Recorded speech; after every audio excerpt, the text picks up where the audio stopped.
उसे क्यों नहीं आपने शासन के द्वारा मजबूर किया कि वो अपने ही हिंदू धर्म में रहे? जब हिंदुओं को अपना धर्म छोड़कर इस्लाम धर्म में आने के लिए आप स्वतंत्र मानते हैं, तो आपको यह भी स्वतंत्रता समझनी चाहिए कि कोई मुसलमान भी हिंदू धर्म को स्वीकार कर सकता है।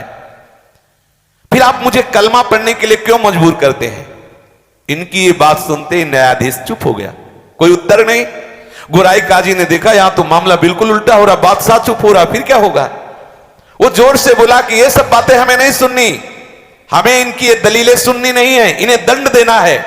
अगर इनके विरुद्ध कोई कार्रवाई नहीं हुई, ये काफिर है, तो आप समझ लो धर्म की बड़ी हानि हो जाएगी। अधर्म करने वालों को दंड देना हमारा कर्तव्य है। इसलिए बादशाह से कहा या तो एक कलमा पढ़ना स्वीकार करें या दंड भोगना, दोनों में एक पसंद कर ले, छूट देते हैं। बेचारा मुलकपति मजबूर था, इस्लाम धर्म के विरुद्ध कुछ कह नहीं सकता था, काजियों के विरुद्ध न्याय करने की उसमें हिम्मत नहीं थी। उसने गोराई काजी की बात का समर्थन करते हुए कहा कि या तो तुम कलमा पढ़ो और या दंड स्वीकार करो। हरिदास जी ने निर्भीक स्वर में कहा, महाशय मुझे जो कहना था मैंने एक बार कह दिया, भारी से भारी दंड भी हंसते हुए स्वीकार करूंगा, लेकिन हरिनाम नहीं छोड़ूंगा। कितनी बड़ी बात! यहां एकांत में बोल लेना अलग बात है, जब सामने दंडदाता विराजमान है, शासनकर्ता विराजमान है, और उस सभा में ऐसा बोलना बहुत बड़ी हिम्मत की बात है। कोई भी दंड मुझे अपने विश्वास और निष्ठा से विचलित नहीं कर सकता, ऐसा ठाकुर हरिदास जी ने कहा। आप दंड की बात कहते हो, मैं भरी सभा में कहता हूं कि तलवार से मेरे अंग के टुकड़े टुकड़े कर दिए जाएं तो भी मेरे मुख से हरिनाम निकलेगा और कुछ नहीं। जब तक शरीर में श्वास लेने की ताकत रहेगी तब तक हरिनाम बोलूंगा, चाहे मेरे शरीर के टुकड़े कर दो इस सभा में, हरिनाम को छोड़ नहीं सकता। वो आपको जो भावे वो सो करो।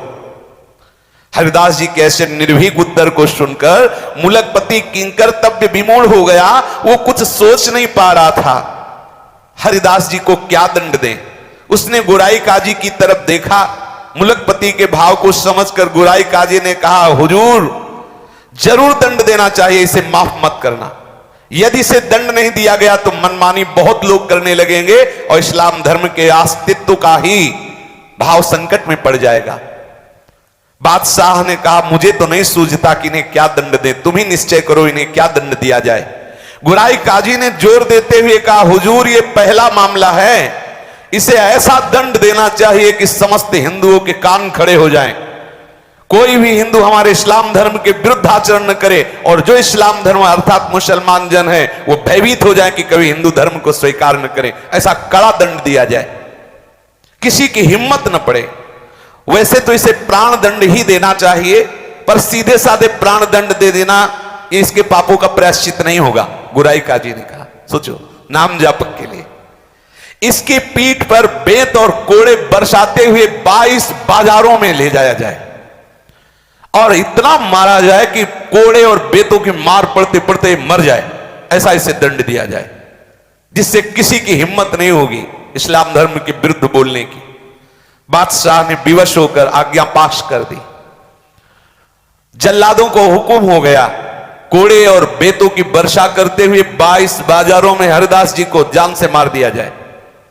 बांध लिया गया हरिदास जी को, पीठ पर वहीं सामने ही बेत और कोड़े बरसना शुरू हुए। सोचो अब उनके सुकुमार शरीर पर जे भी कोड़ों की आघात, जोर से जल्लाद लोग मारते कोड़ा तो वैसे ही खाल वो कोड़े में लगी हुई चली जाती, घाव हो, उन घावों पर बेत ऊपर से बरसते, कोड़े बरसते। हरिदास जी की शरीर की पूरी खाल उधड़ गई, मांस दिखाई देने लगा, पीठ से रक्त की धारा बहने लगी। निर्दयी जल्लाद उन घावों पर बेत की वर्षा करते। हरिदास जी के मुख से वही हरिनाम, एक क्षण के लिए भी हरिनाम नहीं रुका। कोड़ों और बेतों की वर्षा हो रही है, बाजार में जो भी देखता आंख मूंद लेता, कोई चीख पड़ता, कोई रोने लगता, हाय हाय मच गई। लेकिन बादशाह के हुक्म के आगे किसी का क्या जोर। बहुत से भक्त तो चीख चीख के रोने लगे। वो केवल कृष्ण नाम कीर्तन करते हुए बेत और कोड़ों की मार सह रहे हरिदास जी। एक बार भी न तो जल्लादों की तरफ मुड़ के देखा, न जनता की तरफ, न एक क्षण के लिए भी नाम रुका। हर समय नाम चल रहा है। 22 बाजारों में घुमाया गया, शरीर रक्त से लथपथ है, हरिदास जी के प्राण नहीं निकल रहे। जल्लादों ने आश्चर्य प्रकट किया कि ऐसा कठोर आदमी तो आज तक हमने नहीं देखा। हम लोगों के 10-20 वेद कोड़े पढ़ते ही कितने मूर्छित हो गए देखा है, लेकिन 22 बाजारों में कितने असंख्यों वेद और कोड़े पड़ गए, इसके होश जीव कितने बने हुए हैं। ये मरेगा भी कि नहीं? अगर नहीं मरेगा तो बादशाह मुझे मार डालेगा, इसलिए वो जल्लाद कांप रहे कि मरेगा कैसे। हमें लगता है जो नाम उच्चारण कर रहा है इसी का प्रभाव है। भारी दुख में भी ना तो इसके मुंह पे कोई शिकन है, ना कोई वेदना है। अब हम लोग क्या करें? दयालु हृदय महात्मा हरिदास जी ने कहा, हरि बोल तू भी हरि बोल। बोले अब भी वो बोलता है हरि बोल ऐसे कह के फिर हरिदास जी आनंद मगन हो रहे, ये भी हरि बोल रहे, इनका भी कल्याण हो जाएगा, इसलिए आनंद हो रहा है। ऐसे जल्लादों के मुख से हरि नाम निकला, इनका भी कल्याण हो जाएगा। हाथ जोड़कर अश्रु प्रवाह करते हुए हरिदास जी हरि से प्रार्थना करते हैं, काजी बादशाह और पीटने वाले इन सब का मंगल हो, हे प्रभु कभी इनको कोई कष्ट ना हो। आप देखो संत का हृदय क्या होता है, नाम जापक का हृदय क्या होता है। प्रभु ये सब भूले भटके हैं, इनके अपराधों को क्षमा करो, ऐसा वो प्रार्थना करते। इतने में ही हरिदास जी की अचेत अवस्था आ गई, मूर्छित हो गए, भूमि में पड़ गए। सेवकों ने देखा कि उनके प्राण संचलित नहीं हो रहे, उनको ऐसा भास हुआ मानो हरिदास जी के प्राण निकल गए। गुराई काजी को सूचना दी गई, मुलुकपति को सूचना दी गई कि हरिदास जी के प्राण निकल गए।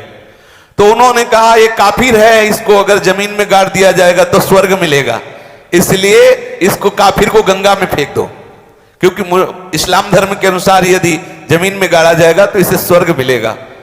बोले इसको गंगा में फेंक दो।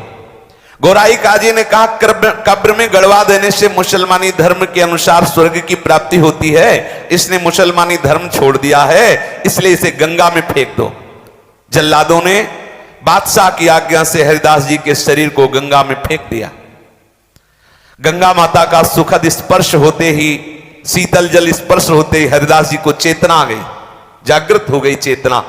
धीरे धीरे गंगा के प्रवाह से वो फुलिया के समीप घाट पर आके लग गए। अब दर्शनार्थियों की भीड़ एकत्रित हो गई, क्यों सबको पता था, वो तो 22 बाजारों में जब मारा तो सबको पता था। अरे सबने देखा हरिदास जी जीवित है, चारों ओर प्रसन्नता का समाचार फैल गया। लोग ठाकुर हरिदास जी के दर्शन के लिए बड़ी उत्सुकता से आने लगे, जो भी सुनता हो सब भागते हुए दूर दूर से लोग आने लगे। बादशाह और गुराई काजी के पास सूचना पहुंची कि हरिदास जी तो जिंदा है, गंगा में फेंक दिए गए थे और परीक्षण के साथ फेंके गए थे, ऐसे थोड़ी देखा गया था कि प्राण संचलित नहीं हो रहे। घबरा गया बादशाह कि कोई साधारण नहीं, 22 बाजारों में बराबर अनवरत असंख्यों बेत और कोड़े मारे गए, खाल शरीर में नहीं, फिर भी प्राण। हृदय से घबरा करके, आखिरकार कोई सत्ता है, हृदय से घबरा गया और बादशाह स्वयं काजी के सहित आया दर्शन करने हरिदास जी के। फुलिया में जहां हरिदास जी रुके हुए थे, बादशाह ने आया, आकर के नम्रता पूर्वक हाथ जोड़ा, सर झुकाया और कहा आप मुझे क्षमा करें, मैं दंड देने के लिए मजबूर था इसलिए दंड दिया, मैं आपके प्रभाव को नहीं जानता था, मेरे अपराध को क्षमा कर दो। और आज से मैं ये पास करता हूं कि आप खूब हरिनाम जप करो, कोई नहीं बोलेगा। ऐसा बादशाह ने, सर देखो भगवान का सब लीला विलास है। आज से आपके भजन में कहीं कोई भी विघ्न नहीं पहुंचाएगा, ये फरमान जारी कर दिया बादशाह ने। हरिदास जी नम्रता पूर्वक कहा कि महाशय आपका तो कोई अपराध है ही नहीं, क्योंकि मनुष्य अपने कर्मों के अनुसार दुख सुख भोगता है। कोई हमारे ऐसे कर्म रहे होंगे जिनको भगवान ने पवित्र करने के लिए तुम्हें प्रेरणा की। देखो संतों का हृदय कैसा होता है। हरिदास जी की ऐसी सरल निष्कपट बात सुनकर बादशाह आनंद मगन हो गया। वो हरिदास जी के चरणों में गिरा, बादशाह चरणों में गिरा, फिर वो प्रणाम करके चला गया।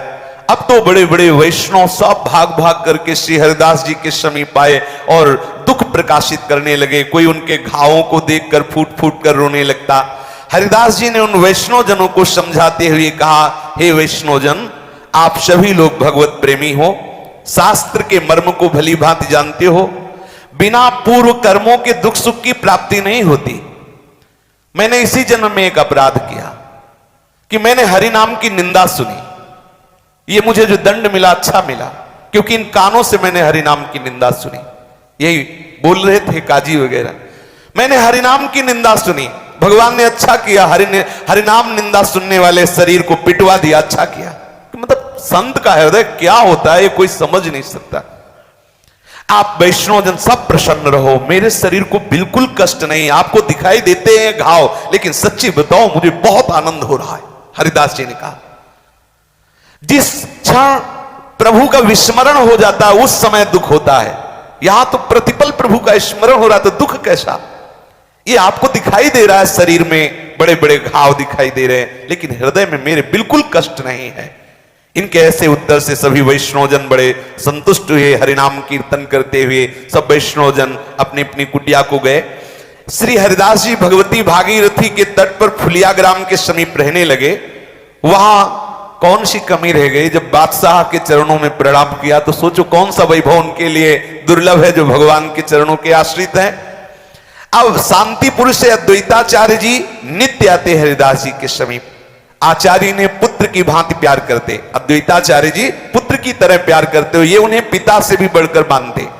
फुलिया के सभी ब्राह्मण वैष्णव धनी मानी पुरुष रोज दर्शन करने आते श्री ठाकुर हरिदास जी के, बड़ा आदर सत्कार करते। अब आप विचार कीजिए किस कुल में जन्मे, नाम का महत्व देखो। सब ब्राह्मण वैष्णव सब आके प्रणाम करते हैं, सब चरण धूलि माथे पे लेते हैं। ये नाम की कितना भयानक दंड दिया गया, क्या बिगाड़ पाया कोई। नाम का प्रभाव देखो, वही बादशाह वही काजी आके चरणों में गिरे। श्री हरिदास जी के मुख से सदा हरिनाम निकलता रहता। निरंतर के कीर्तन के प्रभाव से इनके रोम रोम से हरिनाम की ध्वनि प्रकट होती। अगर कोई हरिदास जी के सामने जरा सी कोई भगवान की बात कर सुनते ही अशुभ प्रवाह होने लगता, मूर्छित हो जाते, एक साथ शरीर में साफ सात्विक भाव प्रकट हो जाते। एक दिन की बात है, ये अपनी कुटिया से कहीं जा रहे थे तो रास्ते में इन्हें मंजीरा मृदंग की आवाज सुनाई दी। श्री कृष्ण कीर्तन समझकर ये उसी ओर चल पड़े। उस समय एक डंक नाम की जाति के लोग मृदंग मंजीरा बजाकर नृत्य किया करते थे और नृत्य के साथ वो हरि लीलाओं का पदों का गायन करते। उस समय कोई डंक नृत्य कर रहा था और हरिदास जी जब पहुंचे तब डंक भगवान की काली दमन की लीला का पद गा रहा था। डंक का स्वर कोमल था, नृत्य में प्रवीण था, गाने का अभ्यास, और बहुत सुंदर भाव से वो ये विलाप करने लगा कि जब लाल जी नाग नाथने के लिए काली देह में कूदे तो यशोदा मैया जो विलाप कर रही थी वो। भाई विलाप की बात सुनते ही धड़ाम से गिरे हरिदास जी, साफ सात्विक भाव प्रकट हो गए, अशुभ प्रवाह हुंकार और तड़प रहे हैं जमीन पे। डंक बड़ा सात्विक था, वो महापुरुषों के भावों को जानता था, देख के समझ गए कि ये तो कोई महापुरुष है। तत्काल नृत्य बंद किया, इनके चरणों में लौट गया, थोड़ी थोड़ी धूल उठाई, मस्तक पर धारण किया, स्तुति करने लगा। अब तो बहुत से भक्त हरिदास जी की चरण धूलि ले लेकर अपने माथे पर चढ़ाने लगे, कोई उसे बांधकर रज को घर ले जाने लगे। अहो भाग्य से प्रेमी महाभागवत की चरण रज मिली। वहीं पर एक ब्राह्मण बैठा था, वो देख के जल रहा था कि देखो किस कुल में हरिदास जी जन्मे और सब इनकी चरण धूल ले रहे हैं, मैं मिश्रा जी मेरी कोई बात पूछ नहीं रहा। तो वो थोड़ी देर के बाद वो फिर डंक पद गाने लगा। अब वो ब्राह्मण एकदम जैसे हरिदास जी हुंकार करके गिरे तो वैसे वो भी गिरा। अब जब ही वो गिरा, वो तो पूरा देख ही रहा था कैसे हरिदास जी कर रहे थे, वैसे ही करने लगा। डंक ने जब देखा तो देखते ही समझ गया ये तो नाटक कर रहा है, तो जिस ढोल से डंडा बजा रहा था वही डंडा लेकर ब्राह्मण को पीटने लगा। हरिदास जी की चरण धुल ली और उसके तो डंडा पीटने लगा। अब दो चार डंडे में तो सहने की बात हो, लेकिन जो बराबर पीटता ही जा रहा तो भूत भी भाग जाते हो। तो ब्राह्मण देवता नाटक ही कर रहे थे, उठ के बैठ गए, भागे। लोगों ने कहा उस डंक से कि हरिदास जी ऐसे ही गिरे तो तुम चरण धूल लिए, ब्राह्मण गिरा तो तुमने डंडे से पिटाई की, ऐसा क्या? तो डंक ने कहा हरिदास जी महाभागवत हैं, इनमें वास्तविक सात्विक भाव है, भगवत भाव है। और ये ब्राह्मण दंभ कर रहा था, ये प्रशंसा के लिए नाटक कर रहा था, और ढोंग को ठीक करने के लिए स्तुति पूजा नहीं, उसके लिए तो पिटाई चाहिए। ऐसा बोले मूर्खों के सामने भले ये ढोंग काम करे, हम लोगों के सामने नहीं, हमारे नेत्रों के सामने हजारों लोग आते जाते हैं, मुझे खूब पहचान है कौन महाभागवत है और कौन पाखंड कर रहा है। हरिदास जी सचमुच महान रत्न है, उनके रहने से भारत देश पवित्र है। आप लोग बड़े भाग्यवान हैं जो ऐसे महापुरुष का दर्शन पा रहे हैं। डंक की बात सुनकर सभी को परम प्रसन्नता हुई और सब लोग हरिदास जी की भूरी भूरी प्रशंसा करने लगे। महात्मा हरिदास जी फुलिया के पास ही पुण्य सलीला मां गंगा के किनारे पर एक गुफा में रहते थे। अब तो हरिदास जी की ख्याति फैल गई थी, बहुत हजारों की भीड़ दर्शन करने आती। नित्य प्रति सैकड़ों लोग गंगा स्नान करने आते। जैसे गंगा जी पे श्रद्धा वैसे ही हरिदास जी पे श्रद्धा, सब आते हरिदास जी को प्रणाम करते, उनकी चरण धूलि माथे पे लगाते। अब एक बात थी कि इस गुफा के समीप जो आता बड़ी जोर से खुजली पैदा हो जाती सबके और सब परेशान हो जाते। हरिदास जी को कभी खुजली नहीं हुई। अब ये बात बहुत जोर से फैल गई तो एक आयुर्वेद के आचार्य वहां आए और उन्होंने कहा कि यहां कोई बहुत बड़ा विषैला सांप रहता है और उस विषैले सांप के प्रभाव से वायुमंडल में जहरीला प्रभाव है, इसीलिए खुजली हो रही है, लोगों को भांति भांति की हानि भी पहुंच सकती है। हरिदास जी से कहा कि आप यहां से चले जाइए, वो विषधर सर्प जो है बहुतों की हानि कर सकता है, क्योंकि बहुत लोग यहां आएंगे दर्शन के लिए तो किसी न किसी तरह से श्वास प्रश्वास में ऐसी जहरीली वायु जाएगी जिससे किसी की मृत्यु भी हो सकती है। हरिदास जी ने कहा कि भाग तो नहीं सकते यहां से, हम यहां से छोड़ नहीं सकते, क्योंकि यहां भगवती गंगा जी और बहुत सुंदर गुफा है, एकांत है, भजन में अच्छा लगता है। शारीरिक जो कष्ट होगा होना होगा तो हो ही जाएगा, उसके लिए हम स्थान नहीं त्यागेंगे। लेकिन उसने आग्रह किया कि आपकी बात नहीं, केवल बहुत हजारों लोग दर्शन करने आते हैं, हजारों लोगों को कष्ट होगा। तो हरिदास जी ने कहा कि कल तक का समय दीजिए, अगर कल तक सबके सामने सांप यहां से निकल के नहीं चला जाएगा तो हम कुटिया छोड़ देंगे और चले जाएंगे। हरिदास जी कीर्तन में मगन हो गए। बड़ा आश्चर्य, सब लोग हरिदास जी के समीप कीर्तन कर रहे थे, उसी समय देखा कि एक दूर से अंधकार का नाश करते हुए एक प्रकाश पैदा हुआ। सभी भक्त आश्चर्य के साथ देख रहे थे और विचित्र रंग बिरंगा बड़ा भयंकर सर्प फण पहलाए हुए उधर से, वो जो प्रकाश था वो मणिधर सर्प की मणि चमक रही थी, उसके मस्तक की मणि प्रकाश फैला रही थी। सभी ने देखा कि सर्प वहीं जहां हरिदास जी कीर्तन कर रहे थे दूर से निकल करके और दाहिने करते हुए कीर्तनकार भक्तों को, और वहां से सबने देखा। दर्शनार्थियों को बड़ा आनंद हुआ कि हरिदास जी के देखो नाम का प्रभाव, ये भयंकर विषधारी सर्प अपने आप यहां से छोड़कर चला गया। श्री हरिदास जी फुलिया में रहते हुए गंगा जी का सेवन करते, अद्वैताचार्य जी का सत्संग करते। उसी सप्तग्राम में हिरण्य और गोवर्धन मजूमदार नाम के दो धनी जमींदार भाई निवास करते थे। उनके कुल पुरोहित परम वैष्णव शास्त्रवेत्ता पंडित बलराम आचार्य थे। आचार्य महाशय वैष्णवों का बड़ा ही आदर सत्कार किया करते थे। अद्वैताचार्य जी से उनकी अत्यंत घनिष्ठता थी। दोनों ही विद्वान थे, कुलीन थे, भगवत भक्त थे और देश काल के मर्मज्ञ, देश काल के मर्म को जानने वाले। हरिदास जी कभी कभी सप्तग्राम में जाकर बलराम आचार्य जी के यहां भी रहते थे। आचार्य इनकी नाम निष्ठा देखकर बहुत प्रभावित थे, बड़े प्रसन्न होते हरिदास जी को देखकर और हृदय से लगा लेते, पुत्र की तरह दुलार करते। गोवर्धन मजूमदार के पुत्र रघुनाथ दास जी अभी बालक थे। वो जब हरिदास जी को नाम जपता देखते तो उनके मन में विकलता हो जाती, मैं कब नाम जप करूं। ये वही रघुनाथ दास जी जिनकी महिमा गाई जाती है, सोवत हु रसना रटे राधा कृष्ण सुना। आचार्य ने मजूमदार की सभा में ले गए। मजूमदार महाशय अपने कुलगुरु के चरणों में अत्यंत श्रद्धा रखते थे, वैष्णव भक्तों का यथेष्ट आदर करते थे। अपने कुलगुरु के साथ हरिदास जी को आया देखकर हिरण्य और गोवर्धन दोनों भाइयों ने आचार्य के सहित हरिदास जी को उठकर अभ्यर्चना की, शिष्टाचार किया और उन्हें बैठने के लिए आसन दिया। हरिदास जी बिना किसी रोक टोक के निरंतर मुख से नाम जपते रहते। सभी लोग देखकर आश्चर्यचकित, इनको किसी के प्रणाम नमस्कार से कोई मतलब नहीं। ये नाम कितने नाम निष्ठ महाभागवत है, सब देखकर आश्चर्यचकित होते। निरंतर नाम चल रहा है। इनके निरंतर नाम जप को देखकर कोई ऐसा नहीं होता जो एकदम आसक्त ना हो जाए। ये देखो नाम जपक में एक विशेष आकर्षण होता है। बहुत से पंडित लोग भी वहां बैठे हुए थे। भगवान नाम जप का प्रसंग आने पर पंडितों ने नम्रता पूर्वक पूछा कि भगवान नाम जप का अंतिम फल क्या है, इससे किस प्रकार के सुख की प्राप्ति होती है, क्या हरिनाम जप से सभी दुखों का नाश हो जाएगा, क्या केवल नाम जप से मोक्ष मिल जाएगा। हरिदास जी ने उस सभा के पंडितों से हाथ जोड़ करके कहा, महानुभावों, मैं तो बहुत नीच हूं, आप तो ब्राह्मण देवता हैं, बड़े शास्त्रज्ञ हैं, धर्म के मर्म को भली भांति जानने वाले हैं, वैष्णव ग्रंथों का, शास्त्रों का स्वाध्याय किया है, मैं आपके सामने क्या बोलूं। किंतु जब आपने प्रश्न किया है तो मैं आपको इतना बता देता हूं कि भगवान नाम से क्या नहीं हो सकता, कौन सा सुख नहीं मिल सकता। भगवान नाम सर्वश्रेष्ठ महामहिमा में है। जो भगवान नाम जप करता है उसके हृदय में अखंड प्रसन्नता विराजमान हो जाती है, क्योंकि नाम नामी को घसीट कर हृदय में प्रकाशित कर देता है। सर्वश्रेष्ठ फल नाम नामी को आकर्षित करके हृदय में प्रकाश, भगवान को बांध लेता है नाम।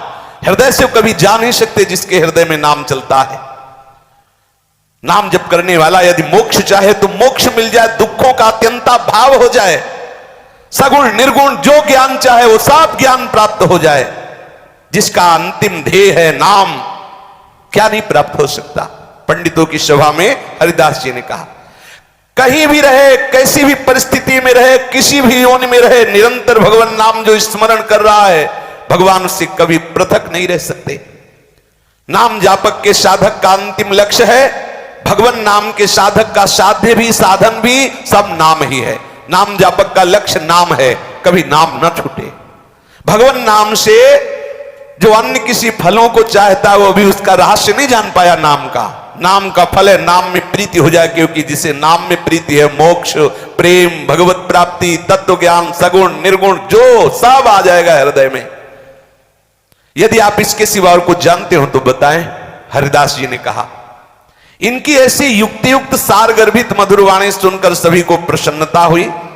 सभा में गोपाल चक्रवर्ती नाम का बैठा हुआ आदमी था, वो बड़ा तार्किक था। हरिदास जी की बात का खंडन करते हुए खड़ा हुआ और बोला, केवल भावुकता की बातें मत बोलो, पढ़े लिखे तो हो नहीं, नाम जोर से उच्चारण करते हो, बस कह दिया सब हो जाएगा नाम से, शास्त्रों का अध्ययन किया है। अब हरिदास जी चुप हैं। भगवान नाम से कहीं दुखों का नाश होता है, ऐसा उसने बोला। बड़ा अपने को पंडित समझता था। शास्त्रों में जो भगवान नाम की महिमा गाई गई है वो केवल अर्थवाद है। ये देखो घोर नामापराध। जो पंडिताभिमानी जन है, जिनको शास्त्रों का अभिमान है, वो बुद्धि ऐसी जिनकी है कि अरे ये केवल स्तुति में, बहुत बड़ा अपराध है, यथार्थ बात नहीं है, तो स्तुति परक बात है, ऐसा उसने कहा। हरिदास जी इतना सुनते ही आवेश में आ गए। कोई भी भक्त जहां नाम की निंदा हो, हरि नाम की, राधा नाम, कृष्ण नाम की, वो कैसे शांत बैठ, आवेश में आ गए और उनका भगवान नाम में अर्थवाद का आरोप करते हो, शुष्क तार्किक हो, भगवान नाम के महात्म को समझते नहीं हो, भगवान नाम में अर्थवाद करते हो, ऐसा हो ही नहीं सकता। भगवान नाम में जितनी सामर्थ्य तुझे क्या पता, सब शास्त्र उसी में समाहित हैं। उस गोपाल चक्रवर्ती ने अपनी बात पर जोर देते हुए कहा, तुम मूर्खों को बहकाओ। कह रहे अजामिल ने पुत्र के बहाने नारायण नाम लिया तो तर गया, तुम्हारा घटघट व्यापी भगवान इतना बेसमझ है कि वो नहीं जान रहा था कि पुत्र को पुकार रहा है नारायण। अर्थवाद नहीं तो और क्या है। हरिदास जी ने कहा, अर्थवाद कहने वाले निरंतर अनर्थ को प्राप्त होते हैं, तू भगवान नाम की अवहेलना करता है। जोश में आकर गोपाल चक्रवर्ती ने कहा, यदि भगवान नाम स्मरण करने से मनुष्य की नीचता जाती रहे तो मैं अपनी नाक कटवा लूं। हरिदास जी ने कहा, यदि भगवान नाम के जब से नीचता की जड़ मूल से नाश वाली वृत्ति न प्रकट हो जाए तो मैं नाक कान सब कटवा लूं। तुम क्या समझते हो भगवान नाम को। ये बात बढ़ते देखकर आचार्य द्वैताचार्य जी ने कहा, शांत रहो, क्योंकि जो बड़े महापुरुष होते हैं वो सब तर्क विवाद। उस वैष्णवापराधी को पीनस रोग हुआ, कुछ ही दिन में उसकी नाक सड़ गई। जो कह रहा था नाक कटवा ले, काटना नहीं पड़ा, सड़ गई, कीड़े पड़ गए नाक में। वैष्णव, घोर वैष्णव अपराध से हरिदास जी जैसे नाम प्रेमी महापुरुष से तर्क विवाद निश्चित समझो। कालांतर में उसकी सड़ गई नाक, अपने आप सड़ के कट गई। हरि निंदा करने वाले हरिनाम निंदक को निश्चित दुर्गति भोगनी पड़ती है। जो नाम जापक है क्या नहीं हो सकता। इसलिए हम पूर्ण विश्वास करके निरंतर नाम रटें, पर सावधानी ये रखें कि नाम की महिमा, नाम का अनुभव जब तक श्रद्धालु ना हो, कोई निज जन ना हो, तब तक उसे वर्णन न करें, नहीं तो अपने अंतर से भी आप हाथ धो बैठेंगे। आपकी रुचि खत्म हो जाएगी, आपके अनुभव आना बंद हो जाएंगे, आपके अंदर जो दिव्यता है, जो भागवतिकता है, वो छुप जाएगी। गंभीर रहो, शांत रहो, निरंतर नाम जप करो। कोई अधिकारी भगवत प्रेरणा से ऐसा आ जाए तो भले आप नाम की महिमा का गान करो, भले अपने अनुभव बता दो, नहीं तो शांत रहो। आपके हृदय में जब वस्तु जागृत हो जाएगी तो दूसरों को अपने आप लाभ मिलने लगेगा। सच्ची मानिए, जब फूल में पराग आ जाता है तो भौरों को निमंत्रण कार्ड नहीं भेजने पड़ते, अपने आप भौरे आते हैं और तृप्त हो जाते हैं उस पराग में। ऐसे ही आप नाम का खूब निरंतर रटन करें। नाम के प्रभाव से प्रेम पराग जब जागृत हो जाएगा तो न जाने कितने प्राणियों को उस प्रेम पराग से तृप्ति का अनुभव होगा। सावधानी जो महापुरुषों ने बताई उसके अनुसार हम चले, निरंतर नाम रटें। श्री राधा वल्लभ लाल की जय।